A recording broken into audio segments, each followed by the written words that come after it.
Et il y en a des milliers comme ça qui fabriquent ce type de choses. Là, ce qu'on voit là, la dentelle de Neptune.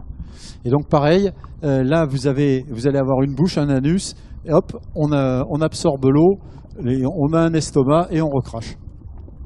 Mais c'est des individus de l'ordre du millimètre. Ça prend des formes, les bryozoaires, totalement différentes. Par exemple, là, vous voyez, sur la Posidonie, les taches blanches qu'il y a, ce sont des bryozoaires. Vous avez là-haut une adéonelle, là du faux corail. Tout ça, c'est des bryozoaires. C'est la famille des bryozoaires. Et on va finir sur le dernier habitat, qui est l'herbier. Alors là, l'herbier, c'est tout. C'est tout, et c'est très important. Donc déjà, l'herbier, ça pousse de la surface jusqu'à environ 40 mètres. Hein, vous avez certains endroits, vous avez dû déjà le voir, où vous voyez le bout des Posidonies qui sort hors de l'eau. Donc la lumière ne les gêne pas trop.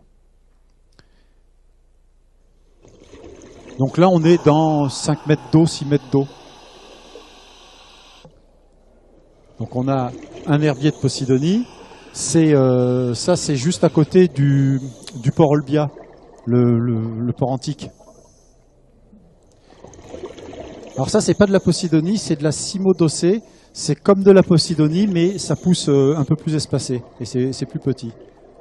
Donc la Posidonie, donc elle perd ses feuilles et les feuilles, vous les trouvez sous forme de banquettes après sur la plage. Et ces banquettes sont là pour maintenir le sable, entre autres choses. Et ça rend l'eau un peu huileuse, ça casse la vague. Donc ça évite que pendant l'hiver, les plages s'en aillent. Une anémone, donc là, ça pique. Hein.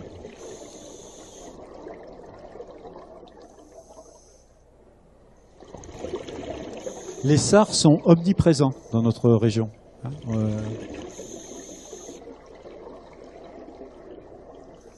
Et vous voyez, là, les couleurs changent complètement. Dès que vous êtes proche de la surface, c'est plus du tout les couleurs criardes qu'il pouvait y avoir par fond plus important. Hein, on est plutôt dans les verts bruns. On a moins de rouge, de jaune pétant. Mais là, ça, vous pouvez le voir avec Palmascotuba, hein, vous n'avez pas besoin de bouteille. Regardez la vitesse à laquelle un poisson disparaît dans l'herbier. Vous avez vu ça? Il est là, il n'est plus là. C'est incroyable comme les poissons peuvent se cacher là-dedans et vous les perdez de vue, mais dans la fraction de seconde. Donc, l'herbier, ça marche comme ça. C'est-à-dire que vous avez les feuilles mortes qui vont servir pour protéger les plages de l'érosion, les feuilles qui vont servir de refuge, qui vont créer de l'oxygène. C'est pour ça que les herbiers de Posidonie sont hyper importants. C'est pour ça que le parc national n'arrête pas de vous dire arrêtez de balancer vos ancres, vous arrachez tout. Ben, ils ont tout à fait raison, hein, parce que ça met très longtemps à pousser. Et c'est le poumon de la Méditerranée, la Posidonie. Donc si vous l'éradiquez, ben, on est mal. L'eau sera plus assez oxygénée. Et donc, de temps en temps, elle fait un fruit, la Posidonie, une espèce de petite olive qui part à la dérive. Et à un moment donné, cette olive s'ouvre et bloum, ça tombe au sol et ça pousse une nouvelle Posidonie. Sachant que l'année dernière, il y en a eu beaucoup. Il y en a eu beaucoup. Cette année, moins. Voilà. Et ça sert aussi de nurserie. Hein. Tous les petits alevins se mettent dedans parce qu'ils sont complètement à l'abri des prédateurs. Donc l'herbier de Posidonie, pas touché, ne mettez pas d'encre. Nous, on a une technique que je vais vous montrer qui est assez particulière pour éviter justement de mettre l'encre. La dernière petite plongée sur l'herbier. Regardez les poissons là. Hop, il suffit d'un léger mouvement et il disparaît derrière une feuille. Alors ça c'est un endroit que beaucoup de plongeurs connaissent. Hein, c'est pas mal fréquenté. C'est Escampo Barrio. Hein, c'est à la presqu'île de Gien. C'est un endroit où il y a pas mal de vie. Voilà, là, on voit bien les bryozoaires hein, qui sont sur la feuille de Posidonie. Vous voyez? Ça, c'est une padine. C'est une algue aussi.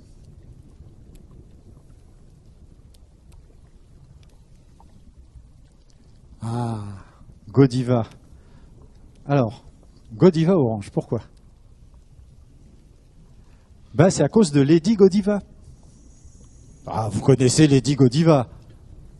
Allez, non. Ah, Lady Godiva, elle avait un mari qui levait trop d'impôts. Et donc, elle a dit à son mari, oh, tu fais tes impôts, là c'est trop élevé, les gens meurent de faim, ça va pas, ça va pas, ça va pas. Son mari lui a dit, écoute, je baisserai les impôts si tu traverses toute la ville à cheval, toute nue sur ton cheval. Ni une ni deux, elle se déshabille, elle monte sur le cheval et elle traverse la ville. Et elle était rousse, Lady Godiva. Et donc, du coup, son mari a baissé les impôts. Pas sur les chevaux, hein, mais sur tout le reste. Et donc, ce petit mollusque là que vous avez vu, qui est roux, qui a plein de... Voilà, c'est appelé Lady Godiva, enfin la Godiva comme nom. Ça, c'est l'étoile de mer glaciaire. Vous voyez les piquants? Quand on vous dit échinoderne, voilà, parce que ça a des piquants. Ça, c'est l'apogon. C'est un poisson très timide. Il vit toujours à l'ombre, il a des gros yeux, et il chasse la nuit. C'est un chasseur de noctambules.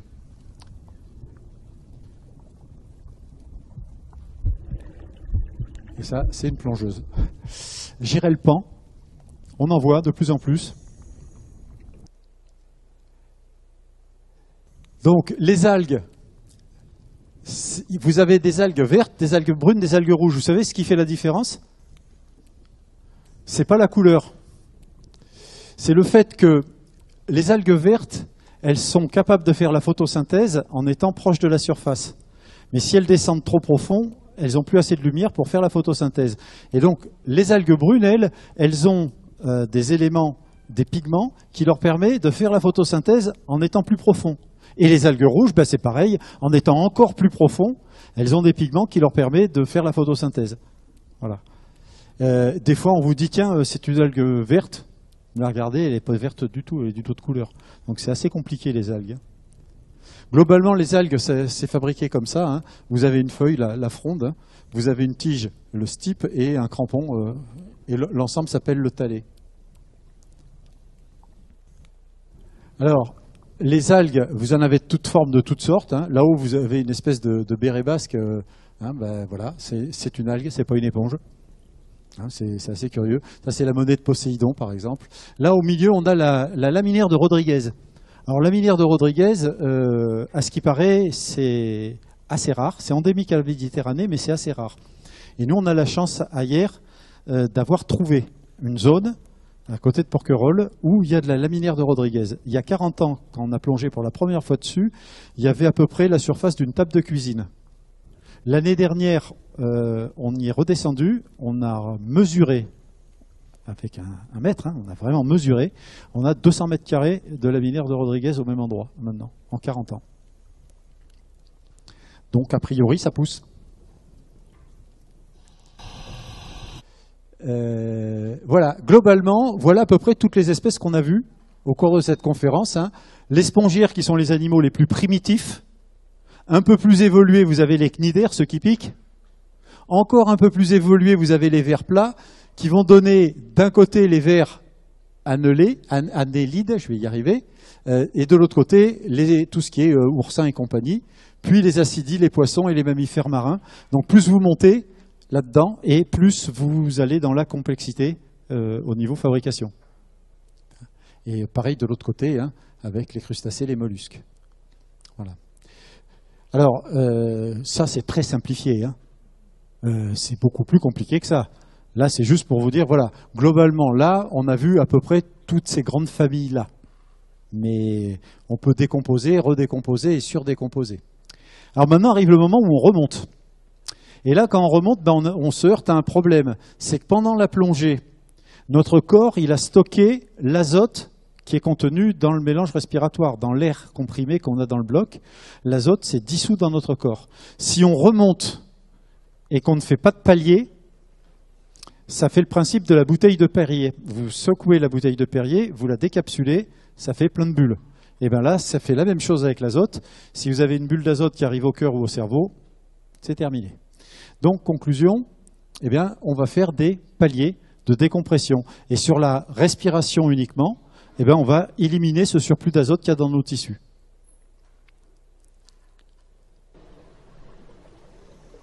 Nous, on a mis au point une technique pour remonter en sécurité, parce que l'endroit le plus dangereux en plongée, c'est la surface.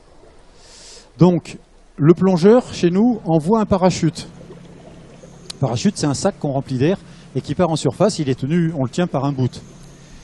Le bateau, quand il voit le parachute, il fait un premier passage à côté du parachute, au ralenti, hein, bien évidemment, il n'arrive pas à fond les manettes. Ça, c'est pour quoi faire? C'est pour indiquer aux plongeurs qui sont en dessous, je vous ai vu. Ensuite, le bateau va faire demi-tour.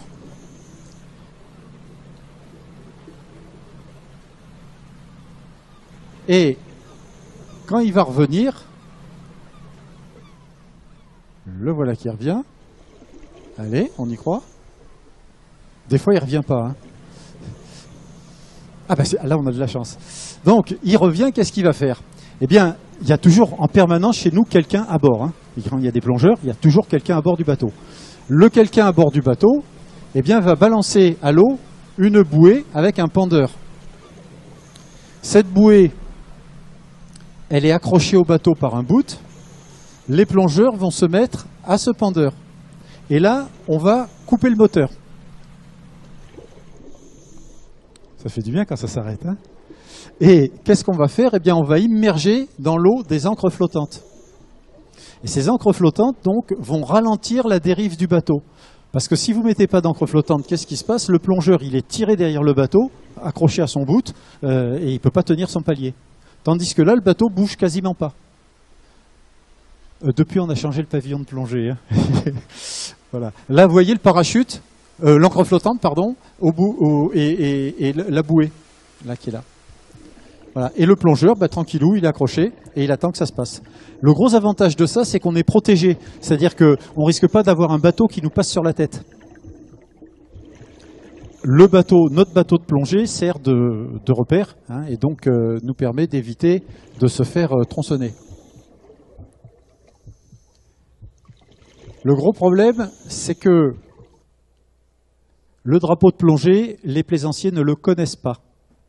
Alors je sais pourquoi, quand j'ai passé mon permis bateau, j'ai compris tout de suite pourquoi.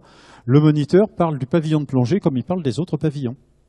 C'est un pavillon parmi d'autres. Sauf que il oublie de dire que quand il y a ce pavillon, il y a des bons hommes et des bonnes femmes qui sont en dessous. Et qui peuvent remonter soudainement. Panne d'air ou autre chose, votre plongeur, pouf, il va crever la surface. Si à ce moment-là un bateau arrive, tronçonné, terminé. Globalement, quand vous voyez l'un de ces deux pavillons, il faut rester à 100 mètres de distance du bateau de plongée. Le gros problème qu'on a, c'est que quand on est sur le bateau, qu'on en voit un qui s'approche et qu'on lui dit « Éloigne-toi, éloigne-toi !» Comment? Et il vient encore plus près. Donc ça marche moyen. Okay, donc si vous naviguez, si vous avez un bateau, dès que vous voyez ces pavillons-là, gardez une distance de 100 mètres, hein, parce qu'on est à la merci d'une remontée brutale d'un plongeur pour panne d'air par exemple, ou panique, ça peut arriver. Voilà, on a fait le tour, on a parcouru, effleuré le sujet, parce que... Donc si vous faites de la plongée, ben maintenant, ouvrez les yeux, regardez.